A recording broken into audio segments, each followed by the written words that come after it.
Assalamualaikum warahmatullahi wabarakatuh. Kembali lagi bersama Rumah Belajar BEM UI. Nah, jadi perkenalkan dulu, nama aku Hana Asfia.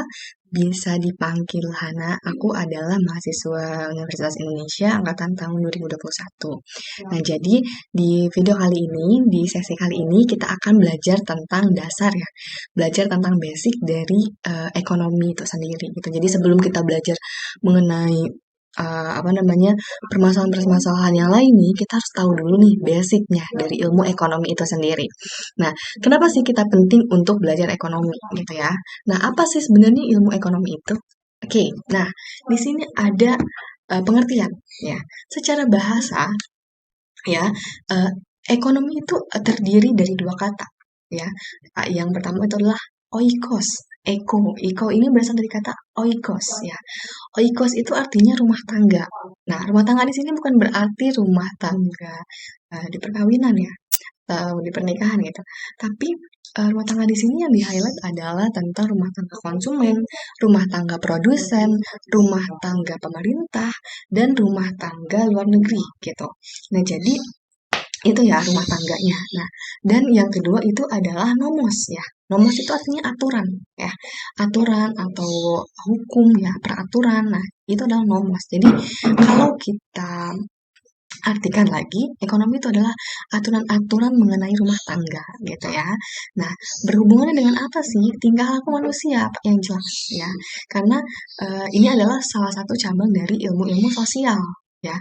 Belajar ini kita dengan produsen, konsumen, ya kan. Eh, Terus nanti kita akan belajar dengan pemerintah, dengan luar negeri. Itu adalah pasti hubungan dengan tingkah laku manusia gitu ya. Nah, yang kedua, ada prinsip ilmu ekonomi. Ya, ketika kita menerapkan ilmu ekonomi itu sendiri, pasti kita harus punya prinsip. Ya, nggak boleh yang jalan terus, tapi kita nggak punya prinsip. Itu harus, ya, prinsip itu harus ditanamkan. Ada dua prinsip. Yang pertama adalah suatu cara bertindak yang berusaha mencapai hasil sebesar mungkin. Ya jelas, ya. Contohnya apa sih? Misal, kita ingin memproduksi, misalkan, memproduksi stabilo. Memproduksi si stabilo ini. Stabilo ini akan kita produksi, ya kan? Pastinya kita akan produksi banyak, ya nggak? Untuk mendapatkan keuntungan yang banyak juga, pasti kan? Karena kita ingin jualan. Tetapi bagaimana caranya kita bisa menekan harga ya, harga biaya produksi ya seminimal mungkin gitu. Itu adalah prinsip. Karena kita ingin mendapatkan keuntungan gitu kan. Jadi kalau kita ingin mendapatkan keuntungan, biayanya harus lebih kecil ya daripada hasil yang kita dapatkan. Nah, itu prinsip ilmu ekonomi. Atau suatu cara bertindak yang berusaha mencapai hasil tertentu. Hasilnya kita nggak tahu, maksimal atau minimal, tertentu aja.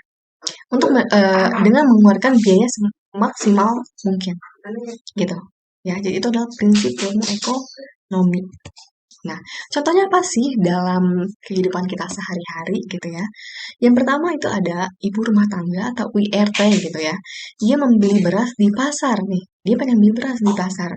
Kenapa lebih murah di pasar ya kan? Karena dia langsung gitu ya, lebih murah di pasar dibanding dengan membeli di supermarket. Kalau di supermarket kan pasti nanti lebih mahal karena dia harus sewa tempat yang istilahnya tuh lebih mewah gitu kan.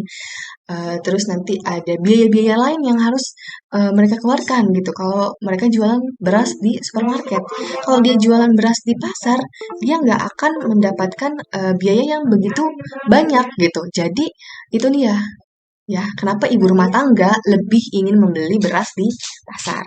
Yang kedua adalah wanita karir yang memilih tas melalui online shop, ya kan? Biasanya sudah beli di Shopee, ya kan? Atau misalkan di Zalora dan lain sebagainya. Dibandingkan konvensional atau datang langsung gitu. Karena kenapa? Dia mendapatkan diskon 20%. Itu adalah contoh dari prinsip ekonomi. Bagaimana caranya dia mendapatkan hasil yang maksimal dengan biaya yang seminimal mungkin. Gitu. Bagaimana caranya misalkan dia ingin membeli tas mewah dengan biaya yang seminimal mungkin gitu. Oke, nah kita lanjut ke motif ilmu ekonomi. Nah, Motif itu terbagi menjadi dua. Motif itu adalah alasan, yang mendorong seseorang ingin melakukan tindakan. Motifnya itu apa? Nah, itu dia. Dibagi menjadi dua. Yang pertama adalah intrinsik, in, dari dalam. Dari dalam atau dari kemauan individu itu sendiri. Dari kemauan si konsumen. Contohnya apa? Dia pengen bertahan hidup. Oh jelas. Orang ingin melakukan sesuatu, ingin membeli beras, itu karena dia ingin bertahan hidup. Dia butuh yang namanya pangan. Itu adalah kebutuhan primer, ya kan? Selain itu apa lagi? Untuk menaikkan status sosial. Ya, jelas. Itu keinginan, ada hasrat dia untuk eh, ingin eksis, ya kan? Ada gengsi. Itu adalah terletaknya di mana? Dari dalam, gitu kan? Nah, yang kedua, ada ekstrinsik atau dari luar. Nah, pastinya dari luar gitu ya. Itu dari pengaruh lingkungan, ya. Contohnya apa? Dia ingin mencari laba, ya kan? Itu adalah contoh dari ekstrinsik. Nah, selanjutnya ada lagi memperoleh penghargaan. Ya jelas, orang pengen dong mendapatkan apa ya, pengakuan dari orang lain. Ya, itu adalah salah satu contoh dari motif dari ekstrinsik gitu ya. Nah, oke. Kita lanjut. Pembagian ilmu ekonomi. Nah, jadi sebenarnya menurut Alfred Westonyer, ya, ilmu ekonomi itu dibagi menjadi tiga. Yang pertama itu ada ekonomi deskriptif, yaitu memberikan deskripsi, ya, memberikan gambaran, ya. Contohnya itu gambaran mengenai krisis moneter 98 di Indonesia. Jadi ini tuh lebih ke soal, nanti biasanya suka ada di soal. Ekonomi deskriptif ini misalkan kayak contoh berita. Nah, berita itu termasuk salah satu ekonomi deskriptif. Misalkan berita tentang Krismon tahun 98. Itu masuknya ke ekonomi deskriptif. Dia memberikan gambaran bagaimana dulu apa namanya Indonesia rupiah melemah dan lain sebagainya. Itu benar-benar dijelaskan ya di berita tersebut. Nah, itu yang dimaksud dengan ekonomi deskriptif. Yang kedua, ada ekonomi terapan berkaitan dengan pemanfaatan atau penerapan ekonomi. Nah, kalau tadi deskriptif itu lebih kayak ke berita, kalau ekonomi terapan itu adalah ekonomi yang kita pakai sehari-hari, yang diaplikasikan dalam kehidupan sehari-hari, itu namanya ekonomi terapan. Ya, contohnya adalah kegiatan ekonomi di perusahaan. Ya, kita bisa lihat di kehidupan nyata, perusahaan itu bagaimana dia memproduksi, bagaimana mereka membuat laporan keuangan, ya kan? Bagaimana caranya bisa mendapatkan profit, bagaimana caranya mereka bisa mendapatkan customer, itu adalah salah satu ekonomi terapan, diterapkan dalam kehidupan sehari-hari. Nah, yang ketiga ada ekonomi teori. Nah, kalau ekonomi teori ini jelas ekonomi yang benar-benar lebih ke teori ya, lebih ke untuk pembelajar. Oke. Nah, pada tahun 1930 ya kan. Nah, si para ahlinya ini membagi lagi jadi dua, ya. Jadi ada namanya ekonomi makro dan ekonomi mikro. Sering kita dengar ya. Nah, ekonomi makro itu dia lebih ke ekonomi yang skalanya besar, ya, lebih bersifat global, ya, bersifat keseluruhan, ya. Jadi cakupannya tuh bisa negara, bisa cakupannya internasional, gitu. Nah, contohnya apa? Pengangguran. Iya, pengangguran itu apa namanya di eh, diatasi oleh pemerintah gitu kan ya, diurus oleh pemerintah. Inflasi, pertumbuhan ekonomi itu sifatnya cakupannya luas, cakupannya negara, cakupannya internasional gitu ya. Jadi benar-benar skalanya besar kalau makro. Kalau mikro berbeda, dia mikro namanya juga kecil, ruang lingkupnya khusus, ya. Biasanya dia tuh lebih kayak buat bisnis, ya, perusahaan. Itu maksudnya mikro, kecil. Contohnya adalah penentuan harga pasar, perilaku konsumen dan produsen, barang dan jasa yang diperjualkan dan lain sebagainya. Jadi mikro itu lebih kecil. Bisa dibandingkan ya antara mikro yang cakupannya kecil dan makro yang cakupannya besar. Gitu. Nah, yang ketiga, kita akan belajar tentang ada kebutuhan, kelangkaan, skala prioritas, dan peluang. Nah, kita akan kupas tuntas nih. Apa sih yang dimaksud dengan kebutuhan? Kebutuhan itu, Nah, kebutuhan itu apa sih? Kebutuhan itu adalah segala sesuatu yang memiliki keharusan untuk segera dipenuhi. Karena kebutuhan, bukan keinginan. Kita butuh, kita benar-benar membutuhkan itu karena itu adalah kita nggak bisa hidup tanpa itu. Gitu, itu disebut dengan kebutuhan. Nah, jenis-jenis kebutuhan itu ada 4 ya. Yang pertama ada berdasarkan intensitas. Seperti yang kita tahu ya, ada kebutuhan primer, kebutuhan sekunder, dan kebutuhan tersier. Primer itu adalah yang sangat-sangat kita butuhkan. Contohnya sandang, pangan, dan papan. Tanpa ketiga itu, hidup kita tidak akan sejahtera. Ya kan? Yang kedua, ada sekunder. Sekunder ini sebenarnya kayak dibilang B aja lah gitu, biasa aja ya. Contohnya apa? Hiburan. Ya, hiburan itu adalah sebuah sekunder, kebutuhan sekunder gitu ya. Yang ketiga, tersier. Tersier itu nggak nggak ada juga nggak apa-apa. Kita masih tetap bisa hidup gitu. Contohnya apa? Kayak emas ya. Kita punya gelang emas.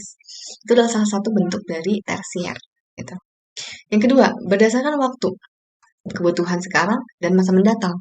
Kebutuhan sekarang adalah misalkan gini, kita sakit, kita pasti loh butuh obat. Karena obat itu pasti akan menyembuhkan kita.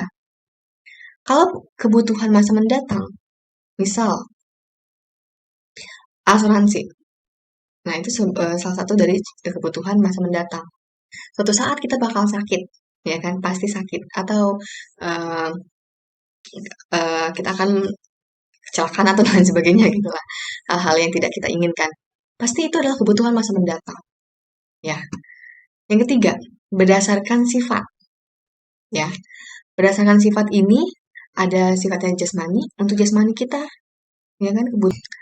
Nah, selanjutnya ada berdasarkan sifat. Ya. Ada sifatnya jasmani dan ada rohani. Nah, jasmani itu pastinya kebutuhan kita akan tubuh kita, ya kan? Contohnya kayak olahraga, terus vitamin, ya itu bersifat untuk jasmani kita. Nah, sedangkan yang rohani itu lebih untuk ke ketenangan hati, ketenangan jiwa, ketenangan pikiran. Contohnya kayak liburan, ya refreshing. Nah, itu adalah salah satu kebutuhan rohani. Nah, selanjutnya ada berdasarkan subjek. Nah, subjek ini dibagi menjadi individual dan kolektif. Ya, kalau individual artinya kebutuhan yang benar-benar untuk individu, untuk diri kita sendiri.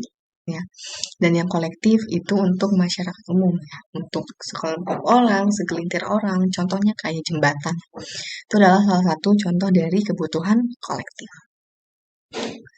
Nah, kita lanjut kelangkaan. Nah, apa sih yang dimaksud dengan kelangkaan? Seringnya kita dengar apa itu kelangkaan. Kelangkaan itu apa sih? Kelangkaan adalah kondisi di mana kita tidak mempunyai cukup sumber daya untuk memuaskan kebutuhan. Ya, contohnya apa sih faktor yang menyebabkan kelangkaan benda pemuas itu? Yang pertama adalah terbatasnya persediaan sumber daya alam. Ya jelas, misal di daerah kita ya di Bogor dan misalkan di Jakarta itu udah nggak ada lagi yang namanya sawah, ya kan? Udah hampir udah nggak ada ya, udah nggak ada yang sawah. Dan itu adalah salah satu bukti kelangkaan, tidak adanya padi, tidak ada beras yang untuk diproduksi gitu ya. Itu adalah terbatasnya sumber daya alam. Lalu terbatasnya kemampuan manusia untuk mengolah alam. Iya, terbatasnya kemampuan manusia itu hubungannya dengan apa? Dengan pendidikan. Pendidikan yang kurang. Gitu. Terus yang ketiga, meningkatnya kebutuhan manusia yang lebih cepat dari kemampuan manusia untuk menghasilkan atau belum ditemukannya sumber-sumber baru. Nah, meningkatnya kebutuhan manusia yang lebih cepat itu biasanya karena adanya angka kelahiran, ya kan? Adanya apa ya? Hasrat atau misalkan keinginan manusia untuk membeli barang, membeli ini, membeli itu, membeli itu. Sehingga barangnya itu cepat habis, maka nanti akan adanya kelangkaan gitu. Nah, selain itu ada bencana alam. Ya, bencana alam pastinya akan merusak sebagian wilayah gitu kan. Maka akan ada kelangkaan barang tertentu. Yang kelima, konflik atau perang. Ya, jelas ini pasti. Karena setiap orang pasti ketika konflik atau perang, pasti dia membutuhkan kebutuhan-kebutuhan hidupnya. Dan ketika kebutuhan-kebutuhan hidupnya itu banyak dipakai oleh orang lain, ya sedangkan eh, tidak diproduksi ulang, gitu, tidak diproduksi kembali, maka akan terjadi kelangkaan. Oke, nah selanjutnya ada skala prioritas. Nah, skala prioritas di ekonomi itu adalah urutan yang membedakan kebutuhan manusia berdasarkan tingkat urgensitasnya. Yang mana sih yang menurut kita penting? Itu adalah skala prioritas. Bagaimana caranya kita bisa membedakan kebutuhan yang sangat-sangat penting, kebutuhan yang sangat-sangat kita inginkan dengan cuman kayak sebatas lawar mata gitu. Nah, itu adalah skala prioritas gitu ya. Misalkan nih ketika ada promo misalkan di Shopee gitu ya. Kita harus tahu skala prioritas kita yang mana, apa yang kita butuhkan gitu kan. Atau kita ingin membeli misalkan makanan atau kita ingin membeli baju. Itu adalah skala prioritas. Mana yang benar-benar kita butuhkan gitu. Ya. Selanjutnya, ada biaya peluang. Nah, biaya peluang ini adalah biaya yang timbul atau yang harus kita korbankan gitu ya, ketika ada pilihan-pilihan lain gitu. Misalkan ada tawaran untuk kerja misalkan ya di perusahaan A, gajinya 3 juta. Ada tawaran dari perusahaan B, tapi jauh banget, tapi gajinya 7 juta. Gitu ya. Nah, itu adalah biaya peluang. Mana biaya yang benar-benar sangat kita butuhkan gitu ya. Mana yang pilihan mana gitu yang kita butuhkan. Itu adalah biaya peluang. Ya, pilihan yang harus kita korbankan untuk mendapatkan pilihan yang terbaik menurut kita. Gitu ya. Oke. Yang kedua, kita harus di unit 2 itu kita harus mengenali masalah ya, masalah-masalah seputar ekonomi. Masalah-masalah seputar ekonomi, ya itu ada dua, ya. Yang pertama itu adalah masalah ekonomi klasik. Ekonomi klasik itu mungkin di zaman ini udah nggak terlalu dipakai ya, karena klasik itu artinya lebih ke zaman dulu, ya. Yang pertama adalah masalah produksi, ya. Produksi itu bagaimana produsen uh, harus mengetahui barang atau jasa yang dibutuhkan oleh masyarakat. Terus ada masalah distribusi, ya kan? Bagaimana sih produk ini bisa terdistribusi, ya kan, dengan baik sampai ke tangan konsumen, ya. Yang ketiga adalah masalah ekonomi, ya. Apakah barang itu, ya, barang misalkan tadi dia jualan charger, itu terbuang sia-sia nggak sih, ya kan? Bakal dipakai nggak sih sama orang? Ya, itu adalah masalah ekonomi klasik ya. Ada produksi, distribusi, dan juga masalah ekonomi. Selanjutnya, ada masalah modern. Kalau tadi klasik, sekarang modern. Kalau modern, itu dibagi menjadi 3. Ada what, how, dan for whom. Ya. Kalau what, itu adalah, ini sebenarnya lebih ke pertanyaan kalau masalah ekonomi modern. Barang dan jasa apa yang diproduksi dan seberapa banyak? Ketika kita ingin membuat suatu bisnis gitu ya, maka ini yang pertama kali kita tanyakan. Barang dan jasa apa yang mau kita produksi dan berapa banyak yang pengen kita produksi. Itu disebut dengan what, gitu ya. Yang kedua adalah how. Bagaimana cara kita memproduksi barang tersebut? Entah itu kita menggunakan mesin ataukah menggunakan campur tangan manusia. Itu kita harus berpikir bagaimana caranya, gitu ya. Yang ketiga, for whom? Untuk siapa? Siapa target uh, marketing kita? Siapa target konsumen kita? Untuk siapa barang ini gitu. Kita harus mikir gitu. Jangan misalkan gini, kita jualan kerupuk, tapi target market kita adalah lansia. Ya nggak nyambung dong, ya kan? Karena lansia ya udah ini ya susah gitu makan kerupuk. Nah, jadi kita harus tahu targetnya apa, targetnya untuk siapa, gitu ya. Bagaimana cara kita memproduksinya, itu ada di masalah ekonomi modern. What, whom, dan what, how, dan for whom, gitu ya. Oke, kita lanjut. Nah, ini dia. Ada sistem ekonomi ya dalam sebuah negara ya, tentunya di negara. Itu pasti ada namanya sistem. Sistem itu adalah suatu susunan ya yang mengatur dan mengelola ekonomi. Dan setiap negara itu pasti memiliki sistem ekonomi yang berbeda-beda. Sistem ekonomi ini pastinya dibuat untuk memecahkan masalah ekonomi, ya kan? Pasti. Dan untuk mencapai suatu tujuan tertentu. Oke, kenapa sistem ekonomi setiap negara itu berbeda-beda? Karena mereka pasti punya paham tertentu. Mereka punya lingkungan dan budaya negaranya masing-masing. Mereka punya sejarah negaranya masing-masing, gitu ya. Nah, sistem ekonomi ini memiliki fungsi, ya, ada fungsinya. Kenapa harus ada sistem ekonomi? Yang pertama adalah menyediakan perangsang untuk berproduksi. Ya, nanti kita akan belajar tentang macam-macam sistem ekonomi setelah ini. Nah, yang kedua, pertukaran secara barter dilandasi rasa kejujuran daripada mencari keuntungan. Ya, yang ketiga, kegiatan ekonomi hanya untuk memenuhi kebutuhan sendiri, ya kan? Sehingga masyarakat tidak terbebani target yang berat, gitu. Jadi harus adanya sistem, harus ada yang mengatur, gitu. Yang keempat, segala sesuatu berdasarkan pada tradisi atau kebiasaan, sehingga tidak terdapat persaingan, gitu ya. Nah, kita lanjut. Nah, kita masuk ke macam-macam dari sistem ekonomi. Yang pertama, sistem ekonomi tradisional. Nah, ekonomi tradisional ini udah nggak zaman, udah jadul gitu istilahnya ya, yang berdasarkan dengan adat dan tradisi. Jangan dipakai karena ya udah kuno. Semakin kesini kan pasti pemikiran orang semakin berkembang ya. Gak mungkin dong stuck di hal-hal yang berbau kuno gitu ya. Nah, sebenarnya ada kelebihan dan kelemahan dari sistem ekonomi tradisional. Yang pertama adalah untuk kelebihannya itu sendiri, pastinya sumber daya lingkungan yang terjaga. Ya iya, dia karena masih uh, gak ada campur tangan pabrik, ya kan?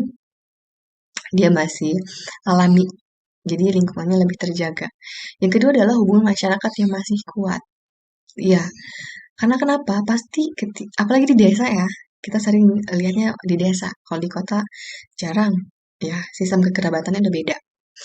Kalau misalkan di masyarakat itu kan pasti masih kuat, masih gotong royong, nggak ada senggol-senggolan, gitu lah istilahnya ya. Jadi makin lebih solid lah gitu.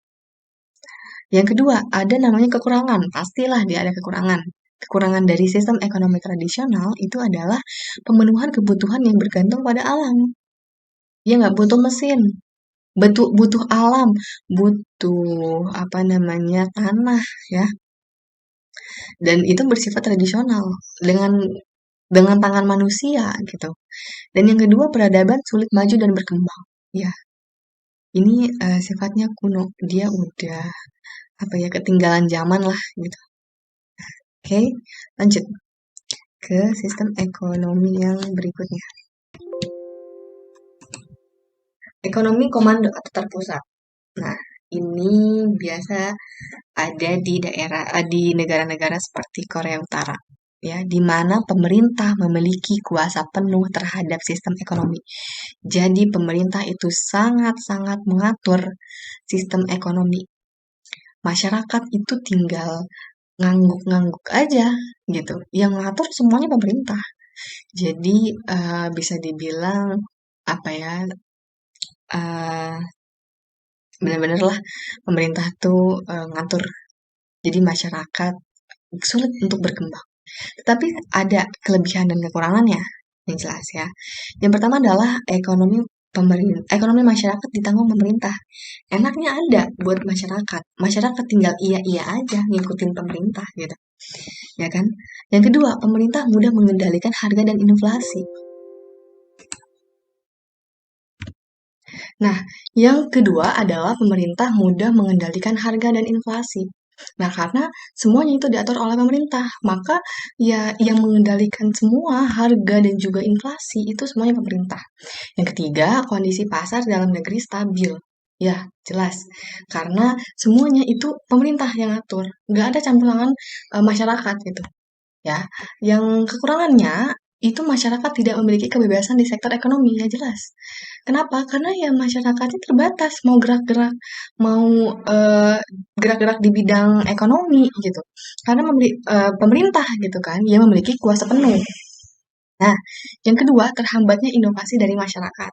Ya, karena pemerintahnya ini memiliki kuasa, artinya masyarakatnya ini kurang bisa untuk berkembang gitu kan.